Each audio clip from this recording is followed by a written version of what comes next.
चलिए छत्तीसगढ़ की खबरों की हम बात करेंगे। सबसे पहले आपको ये बताते हैं कि छत्तीसगढ़ में इस वक्त कोरोना को लेकर क्या हालात हैं। यहाँ पर एक साथ फिर से 16 नए केसेस सामने आ गए हैं, जिसकी जानकारी खुद रायपुर एम्स की तरफ से ट्वीट कर दी गई है। बताया गया है कि बालाघाट जिले में 7, बलौदाबाजार में 6, कवर्धा में 2 और राजम जिले में 1 पॉजिटिव मरीज मिला है।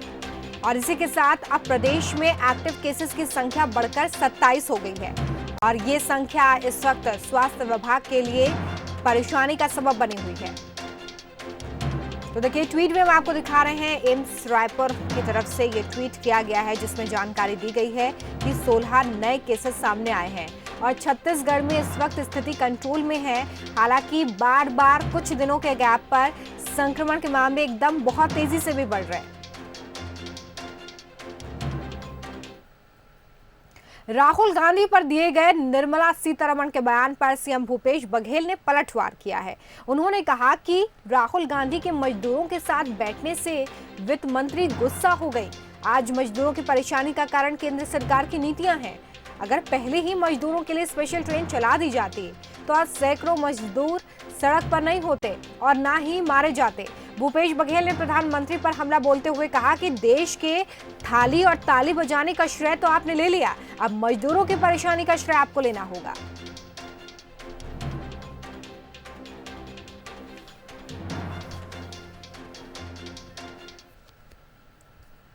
खबर कोंडागांव से है, जहां पर प्रवासी मजदूरों के लिए पीसीसी चीफ मोहन मरकाम ने सहायता केंद्र की शुरुआत की है। शहर के स्थानीय रेस्ट हाउस के पास ये सहायता केंद्र शुरू किया गया है। सहायता केंद्र में प्रवासी मजदूरों को नाश्ता, पानी, मेडिकल सहित जरूरी सामानों की व्यवस्था करके दी गई है। साथ ही पीसीसी अध्यक्ष खुद प्रवासी मजदूरों को नकदी राशि देकर आर्थिक रूप से भी मदद कर रहे हैं। मोहन मरकाम का कहना है कि उनकी ये कोशिश है कि छत्तीसगढ़ में कोई भी प्रवासी मजदूर परेशान ना हो, सभी सुरक्षित अपने घर पहुंचे।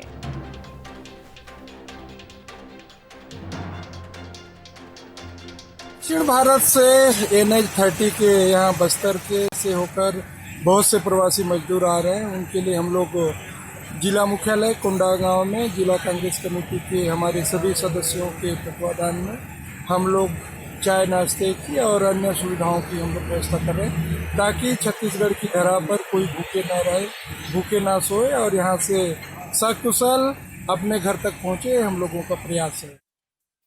चलिए रुक करेंगे बिलासपुर से मिल रही खबर का, जहां पर प्रदेश में लॉकडाउन 4 को लेकर दिशा निर्देश जारी किए गए हैं और ये बताया गया कि क्या खोला जाएगा, क्या बंद रहेगा। देखिए रेस्टोरेंट, होटल, बार क्लब 31 मई तक पहले की तरह बंद रहेंगे। छत्तीसगढ़ में धारा 144 अगस्त तक बढ़ाई गई है। प्रदेश में किसी भी तरह का धरना, प्रदर्शन, आंदोलन नहीं हो पाएगा। राज्य सरकार ने कलेक्टर्स को भी आदेश जारी कर दिए हैं।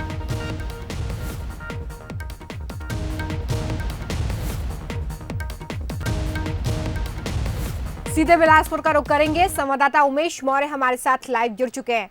उमेश, एक बार फिर से लॉकडाउन को 31 मई तक के लिए बढ़ा दिया गया है। ऐसे में ये बताइए बहुत विस्तार से कि छत्तीसगढ़ के लिए क्या गाइडलाइंस होंगी, वहां पर लोग किस तरह से पालन करते नजर आएंगे, क्योंकि राज्यों के पास भी अब ये जिम्मेदारी है कि वो अपने हिसाब से अपने राज्यों में लॉकडाउन को अंतिम रूप दें।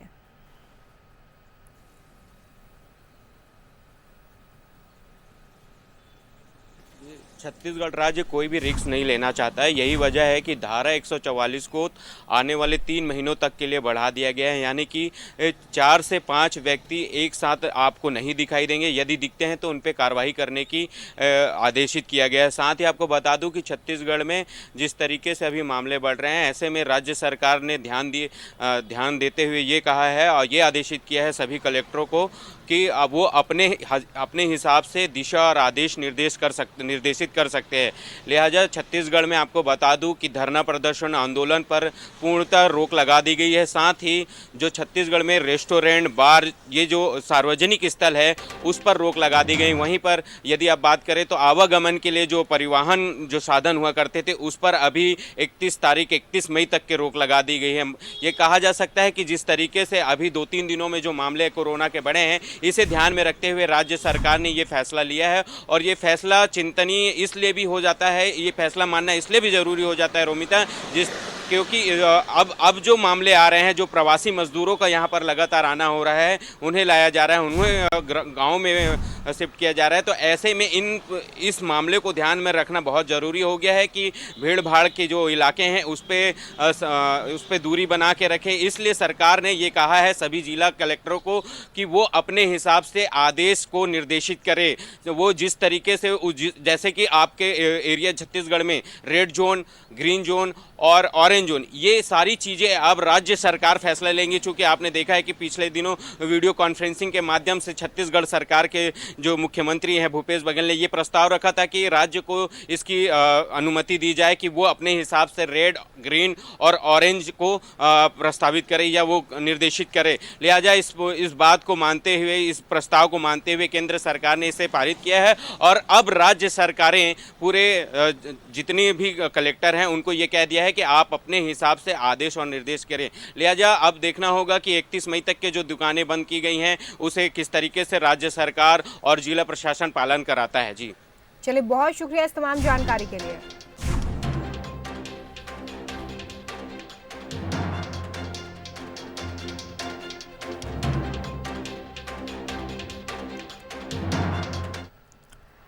वैश्विक महामारी कोरोना ने पूरे विश्व पर असर डाला है, जिससे हमारी जीवन शैली में भी परिवर्तन आया है और इसी के चलते अब आर्थिक और व्यापारिक गतिविधियों में भी मार्केटिंग शैली में परिवर्तन होने जा रहा है। छत्तीसगढ़ में रियल एस्टेट कारोबारियों ने नया एक्सपेरिमेंट कर हाईटेक तरीके से रियल एस्टेट के कारोबार को फिर से संचालित करने का बीड़ा उठाया है। छत्तीसगढ़ के रियल एस्टेट कारोबार का जाना पहचाना नाम आरसीपी इंफ्राटेक अब कोरोना संकट काल में अपनी नई मार्केटिंग स्ट्रेटेजी के साथ उतरने जा रहा है। सरकारी निर्देशों का पालन करते हुए आरसीपी इंफ्राटेक रियल एस्टेट अपने कारोबार को नए सिरे से संचालित करेगा।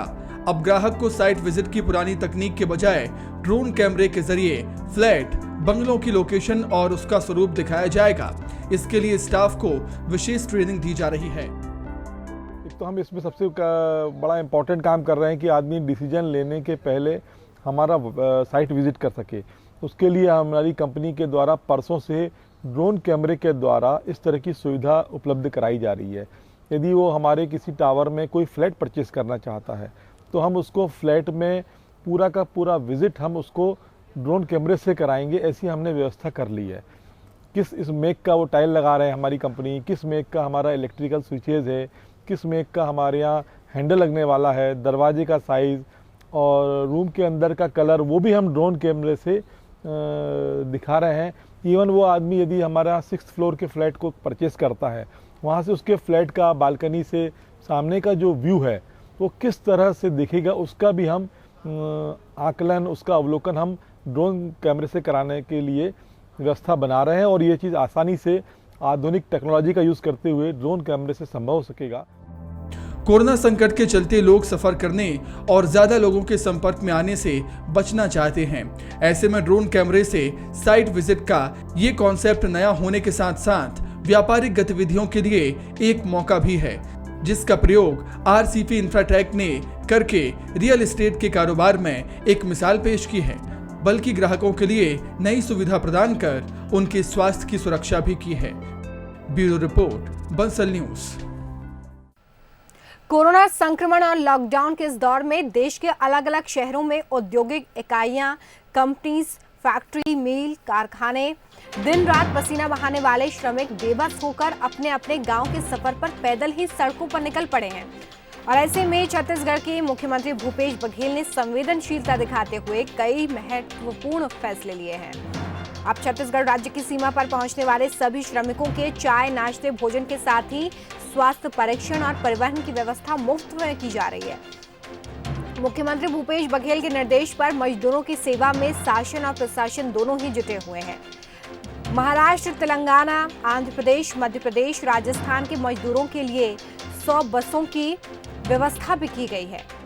तो देखिए, ये निःशुल्क जो केंद्र है यहाँ पर इस तरीके से बनाया गया है, जहाँ पर फ्री में चाय, नाश्ता, खाना मजदूरों को दिया जा रहा है ताकि उन्हें कोई परेशानी ना हो। और काफी संवेदनशील यह फैसला भूपेश सरकार की तरफ से लिया गया है।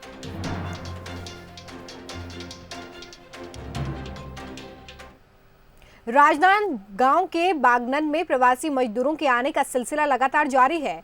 यहां महाराष्ट्र और मध्य प्रदेश की सीमा लगने के कारण हजारों की संख्या में प्रवासी मजदूर आ रहे हैं। बड़ी संख्या में लोग ट्रेन और ट्रक का सहारा लेकर पहुंच रहे हैं। वहीं जिला प्रशासन लोगों की मदद के लिए वाहनों की व्यवस्था भी कर रहा है, लेकिन यहाँ जिस तरह का मंजर है उससे प्रशासन के भी पसीने छूट रहे हैं।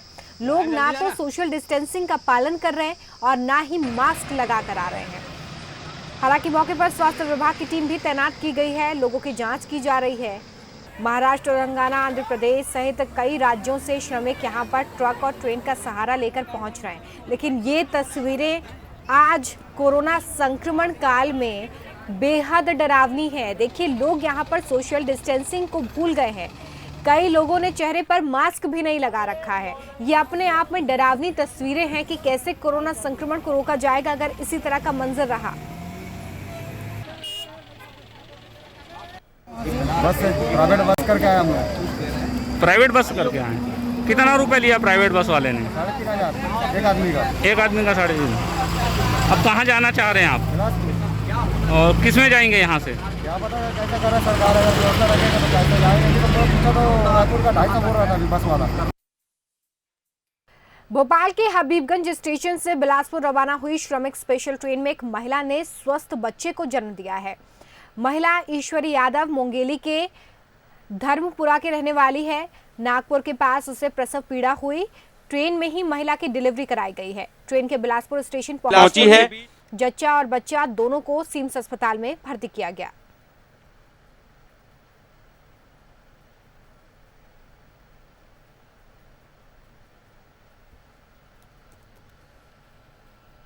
बिलासपुर से एक खबर है जहां पर क्वारंटाइन सेंटर में जो मजदूर रह रहे हैं उनकी तरफ से आरोप लगाया गया है। उनका ये कहना है कि सेंटर में उन्हें समय पर खाना नहीं दिया जा रहा है। बच्चे और मजदूर घंटों तक भूखे रहने को मजबूर है। उनकी तरफ से ये आरोप लगाया गया है। मजदूर घर से खाना मंगा रहे हैं, तो ये बड़ा आरोप देखिए लगाया गया है कि उन्हें समय पर खाना नहीं मिल रहा है। यह आरोप मजदूरों की तरफ से लगाया जा रहा है जो कि क्वारंटाइन सेंटर्स में रह रहे हैं। बच्चे और मजदूर घंटों तक भूखे रहने को मजबूर हैं। घर से उन्हें खाना मंगाना पड़ रहा है। सेंटर में समय पर खाना नहीं परोसा जा रहा है, यह आरोप लगाया गया है। और देखिए, क्योंकि लॉकडाउन है, सब कुछ ठप पड़ा हुआ है, ऐसे में लोगों के सामने आर्थिक संकट भी है। किसी की दुकान बंद है, किसी का व्यापार ठप है। आपको रायपुर के एक जिम ट्रेनर भूपेंद्र से मिलाते हैं, जिन्होंने अपना जिम तो बंद कर दिया है क्योंकि गाइडलाइंस में बिल्कुल साफ है कि जिम नहीं खोलना है, लेकिन लॉकडाउन में उन्हें सब्जी अब बेचना पड़ रहा है। जिम का सारा काम धाम छोड़कर अब वो सब्जी बेच रहे हैं। तो पूरे देश प्रदेश में लॉकडाउन चल रहा है। सभी दुकानें, दफ्तर बंद हैं। राजधानी रायपुर की बात करें, जिम वगैरह अप्रैल से ही बंद कर दिए गए थे। ऐसी स्थिति में जो जिम संचालक हैं या जिम में काम करने वाले ट्रेनर हैं, वो कहाँ से पैसा कमाएंगे, उनका घर कैसा चल रहा है, ये एक बड़ी समस्या उठ खड़ी हुई है। ऐसे एक जिम के ट्रेनर हैं, जाने माने ट्रेनर हैं, राजधानी रायपुर के भूपेंद्र हैं। लंबे समय से लोगों को जिम में ट्रेनिंग देते रहे हैं, लेकिन लॉकडाउन के बाद से स्थिति उनकी घर की ख़राब होती चली गई। अब सब्ज़ी बेचने के लिए भूपेंद्र को उतरना पड़ रहा है। सब्ज़ी बेचकर मजबूरी में अपना घर चलाने के लिए भूपेंद्र मजबूर है। भूपेंद्र हमारे साथ इस वक्त हैं। भूपेंद्र, आप कहाँ पर ट्रेनिंग देते थे, कब से जिम की ट्रेनिंग दे रहे हैं? सर, मेरे को 10 साल हो गए इस इंडस्ट्री में। पहले मैंने कैन्यन में किया, स्पार्क में किया, अभी मैं एनी टाइम फिटनेस पे था। आपकी काफ़ी बॉडी वॉडी भी दिख रही है, आप अच्छे ट्रेनर होंगे, इसको देखकर जाना जा सकता है। सब्जी बेचने की कैसे सोची, क्या मजबूरी आ गई, क्या वहाँ से सैलरी नहीं मिल रही? जी सर, वहाँ से कोई आर्थिक कोई स्थिति, कोई हेल्प नहीं मिली मेरे को। वहाँ से मैसेज का कोई रिप्लाई नहीं आया। फिर मेरे को मजबूरी में अपना सब्जी की दुकान डालना पड़ी, क्योंकि मेरे नीचे 3 छोटे भाई हैं, माँ है, नानी है, मामा है। मेरे भाई की भी थोड़ी सी तबीयत बिगड़ी हुई रहती है, मेरे बाद वालों की। तो इसलिए अब ज़रूरत को देखते हुए मेरे को ये सब कदम उठाना पड़ा, ताकि कुछ घर की हेल्प हो सके, सब्जी भाजी हो सके, घर का राशन चल सके। वाकई, क्या पूरे घर की जिम्मेदारी आप ही के ऊपर है, आप ही चलाने वाले हैं? जी जी, मैं ही अकेला हूँ इस जिम्मेदारी का पूरा भार जो संभाला हुआ हूँ। भूपेंद्र, आप ट्रेनर हैं तो क्या आपका इंटरेस्ट आ पा रहा है? कैसा लग रहा है? आप बिल्कुल लाइन आपकी चेंज हो गई, मजबूरी में ही सही। जी मजबूरी में सही, अब क्या करोगे, परिस्थिति को देख के सब काम तो करना पड़ेगा, अब कैसे करोगे, सबके पेट पालना, रोजी पालना। तकलीफ नहीं हुई भूपेंद्र आपको? इतने साल आपने जिम की ट्रेनिंग दी, जो आपका पैशन भी था, अब सब्जी आपको मजबूरी में बेचनी पड़ रही है, अंदर से क्या फील होता है? क्या तकलीफ होती है? जी बहुत तकलीफ तो बहुत होती है। अब क्या करोगे, इतना टाइम करने के बाद, लोगों को ट्रेनिंग देने के बाद, इतना हेल्प करने के बाद, लोगों को अंदर से तो बहुत बुरा लग रहा है, लेकिन अब कुछ कर नहीं सकता मैं। अब ठीक है, जैसे भी हालत है, अब देखो चल रहा है, घर चलाना है अब मेरे को। देखिए, मजबूरी इंसान से क्या कुछ नहीं करवाती। पैशन भूपेंद्र का था जिम में ट्रेनिंग देना, लेकिन कोरोना की ऐसे मार पड़ी कि जिनके लिए उसने काम किया वो भी मुंह मोड़ चुके हैं। कहीं से कोई पैसा इनको नहीं मिल पा रहा है।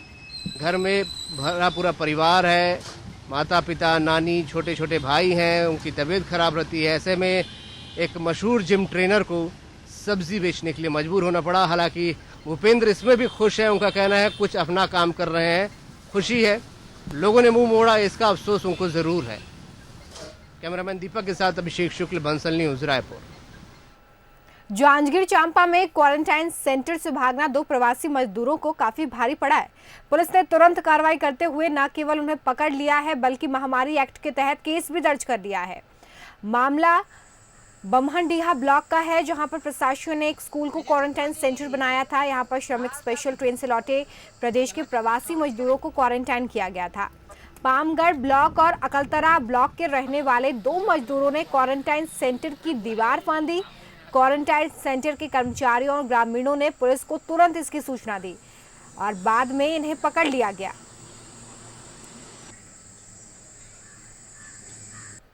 पामगढ़ ब्लॉक के एक मजदूर और अकलतरा ब्लॉक के एक मजदूर, जिनको बमनीडी स्कूल में क्वारंटाइन में रखा गया था, भागने का प्रयास करते हुए स्कूल से बाहर भाग गए थे। सूचना पर से तत्काल थाना बमनीडी की टीम भी मौके पर गई और दोनों मजदूरों को वापस पकड़ कर क्वारंटाइन सेंटर में भेजा गया है। साथ ही दोनों जो मजदूर भागने का प्रयास किए हैं, इससे सुरक्षा के जो वर्तमान में परिदृश्य बने हुए हैं और लॉकडाउन किया गया है, उसका उल्लंघन किया गया, जिस पर से थाना बमनीडी में अपराध पंजीबद्ध कर विवेचना में लिया गया है। बस्तर में तेंदुपत्ता संग्रहण का काम शुरू हो गया है। इसकी शुरुआत बस्तर संभाग के सुकमा, दंतेवाड़ा, बीजापुर और बस्तर जिले से हो गई है। बस्तर में अब तक 6 करोड़ 34 लाख से ज्यादा तेंदुपत्ता संग्रहण हो चुका है। छत्तीसगढ़ में हर साल 16,71,000 मानक बोरा तेंदुपत्ता संग्रहण का टारगेट निर्धारित किया गया है। हालांकि कोरोना वायरस की वजह से किए गए लॉकडाउन और बस्तर में हुई बेमौसम ओलावृष्टि से संग्रहण पर काफी असर पड़ा है। सभी ग्रामीण संग्राहकों को मास्क वितरण करने के साथ ही पत्ता संग्रहण के वक्त फिजिकल डिस्टेंसिंग का पूरा पालन किया जा रहा है। साथ ही पत्ता संग्रहण के बाद हाथों को साबुन से धोने और संग्रहित पत्ता फड़ पर देते समय भी अनिवार्य रूप से मास्क लगाने के लिए कहा गया है।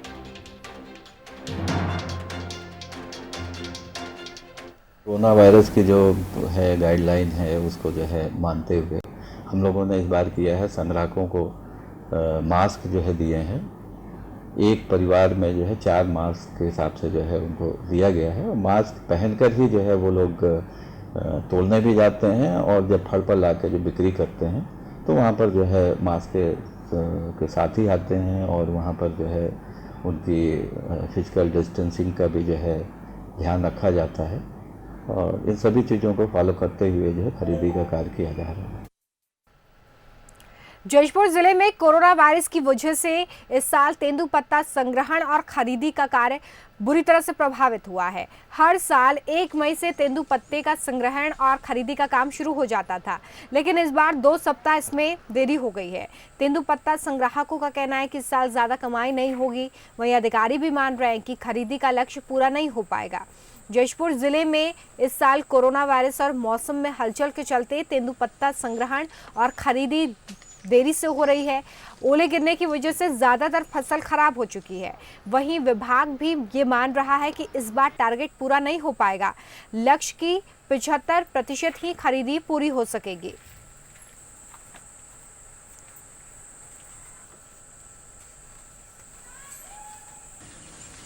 कोरोना बीमार के चलते 1 तारीख के तोड़ते थे, इस बार कुछ कम नहीं होगा, करा भी कुछ दिया तो कोई फायदा नहीं है, पता नहीं है अभी तो पते हम बुढ़ाएगी, पता भी बुढ़ा गया और वो 1-2 तारीख के तोड़ते थे, अब तो 14 तारीख हो गया। मौसम भी खराब कर रहा है, कोरोना बीमार के चलते। बाजारों और गलियों में कीटनाशक का छिड़काव आप कई बार देख चुके होंगे, लेकिन इस तरह के स्प्रे और जो परफ्यूमेशन है उसको WHO ने खतरनाक माना है। आखिर क्यों इसे खतरनाक माना जा रहा है? क्या स्प्रे से किसी तरह का कोई खतरा हो सकता है? इस रिपोर्ट में देखिए। कोरोना वायरस पर चेतावनी, खुली जगहों पर कीटाणुनाशक छिड़कने पर खतरा, नहीं मरता कोरोना वायरस, लोगों की सेहत के लिए भी खतरनाक।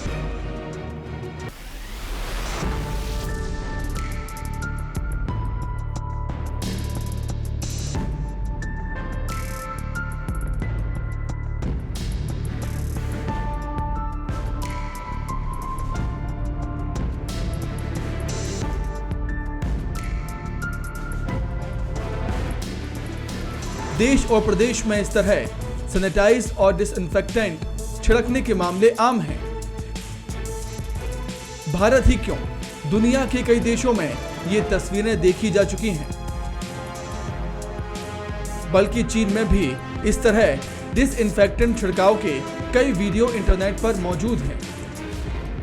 पर इसको लेकर अब विश्व स्वास्थ्य संगठन यानी WHO ने चेतावनी दी है कि खुले में कीटाणुनाशक छिड़कने से कोरोना वायरस नहीं मरता, बल्कि ऐसा करना लोगों के स्वास्थ्य के लिए खतरनाक है। WHO ने बताया, गलियों और बाजारों में डिसइंफेक्टेंट के स्प्रे या फ्यूमिगेशन से फायदा इसलिए नहीं होता क्योंकि धूल और गंदगी की वजह से वो निष्क्रिय हो जाता है। ये भी जरूरी नहीं है कि केमिकल स्प्रे से सभी सतह कवर हो जाएं और इसका असर उतनी देर रह पाए जितना रोगाणु को खत्म करने के लिए जरूरी होता है। किसी व्यक्ति पर डिसइंफेक्टेंट का स्प्रे किसी भी सूरत में नहीं करना चाहिए। इससे शारीरिक और मानसिक नुकसान हो सकते हैं। ऐसा करने से संक्रमित व्यक्ति के जरिए वायरस फैलने का खतरा भी कम नहीं होता। क्लोरीन और दूसरे जहरीले केमिकल से लोगों को आंखों और स्किन से जुड़ी परेशानियां हो सकती हैं। सांस लेने में दिक्कत और पेट आंत से जुड़ी बीमारियां भी हो सकती हैं। इंडोर एरिया में भी स्प्रे और फ्यूमिगेशन सीधे नहीं करना चाहिए, बल्कि इसमें कपड़े या वाइप को भिगोकर सफाई करनी चाहिए।